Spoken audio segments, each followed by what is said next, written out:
आपल्या महाराष्ट्र सार्वजनिक ग्रंथालय अधिनियमाच्या 1967च्या याच्यामध्ये अधिनियमामध्ये बदल करून त्याच्यामध्ये काही चांगल्या गोष्टीचं त्याच्यामध्ये स्ट्रक्चर बदल करण्याचं काम या माध्यमातून या बिलाच्या माध्यमातून या सभागृहासमोर आलेलं आहे।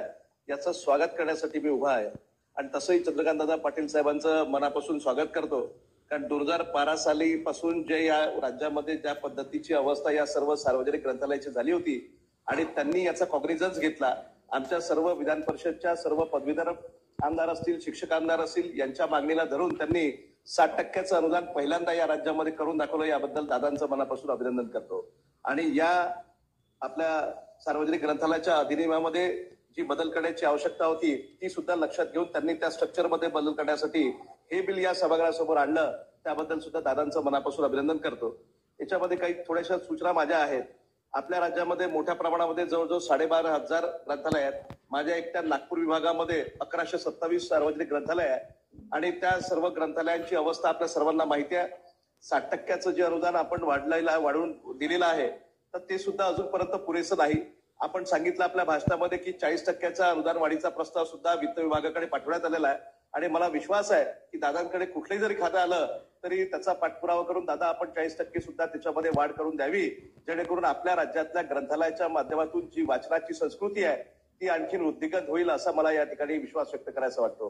परंतु एक चिंता आहे की अनेक लायब्ररीला भेट देताना मी भंडारामध्ये विशेष करून उल्लेख करेल की एक त्या ठिकाणी राष्ट्रवादी काँग्रेसचे नेते आहेत, त्यांनी ते त्या सार्वजनिक ग्रंथालयाच्या सोसायटीचे अध्यक्ष आहेत आणि 1890 पासून म्हणजे त्या सुरुवातीला जी काही लिपी आपली त्या काळामध्ये होती ती लिपी सुद्धा त्याच्यामध्ये जो काही पत्रव्यवहार इंग्रजांसोबत त्या काळातल्या लोकांनी केला असेल त्याचं सुद्धा जतन त्यांनी आपल्या लायब्ररीच्या माध्यमातून त्या ठिकाणी करून ठेवलं आहे।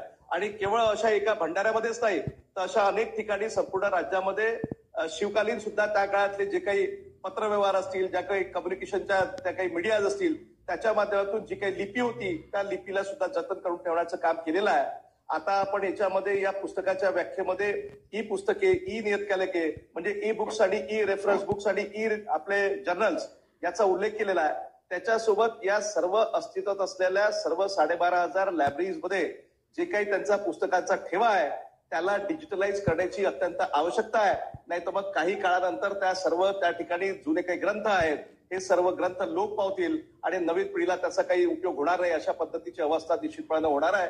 आणि म्हणून माझी विनंती आहे की आपण ज्या काही आपण आपल्या बजेटमध्ये तरतुदी करतो, खरं म्हणजे आपल्या सार्वजनिक ग्रंथालयाच्या बाबतीमध्ये आपल्या राज्यामध्ये जवळजवळ 170 कोटी रुपयाचं बजेट आपण दरवर्षी त्याच्यामध्ये तरतूद करतो, परंतु 170 कोटीचं बजेटाची तरतूद करताना आपण पूर्ण पैसे त्याचे वितरित करत नाही।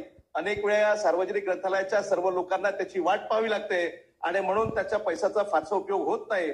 तर माझी विनंती राहील की ते ज्या वर्षी आपण ज्या पद्धतीनं या सार्वजनिक ग्रंथालयाच्या संदर्भामध्ये जी तरतूद बजेटमध्ये करतो तशा पद्धतीचं पैसे वितरित सुद्धा झाले पाहिजे, ही सुद्धा आग्रहाची भूमिका याच्यामध्ये आहे। याचं कारण असं की आताच्याही आपण जे काही आपण 60% अनुदान वाढवलं त्याच्याप्रमाणे आपल्या जिल्हा स्तराची जी काही अ ग्रेडची आपली ग्रंथालय आहे त्याला आपण 7,20,000 रुपयाचं अनुदान देतो। तालुका स्तरावरचं अ श्रेणीचं जे ग्रंथालय आहे त्याला आपण 3,84,000चं अनुदान देतो। आपण इतर जे काही तालुका सोडून त्याला आपण 2,88,000 देतो। तसंच जिल्हा स्तराचं ब श्रेणीचं जे काही ग्रंथालय आहे त्याला 3,84,000, तालुका स्तरावरचं 2,88,000 आणि इतर ब जे असतील त्याला 1,97,000 अशा पद्धतीचं जे अनुदान वाटप करतो। त्याच्यामध्ये 50% आपण त्याच्यामध्ये पुस्तकं विकत घेण्याचं त्या अनुदानाच्या माध्यमातून त्याचं आपण प्रोव्हिजन करतो, परंतु उरलेल्या 50% जे काही तिथे ग्रंथपाल असतील, सहाय्यक ग्रंथपाल असतील, त्यांचे शिपाई असतील, या सर्वांना त्या पैशामधनं मिळणारा पगार अतिशय तोटका आहे। आजही जिल्हा स्तरावर अ श्रेणीमधलं जे सार्वजनिक ग्रंथालय आहे तिथल्या शिपायाला 2,841 रुपये हे महिन्याचे मिळतात।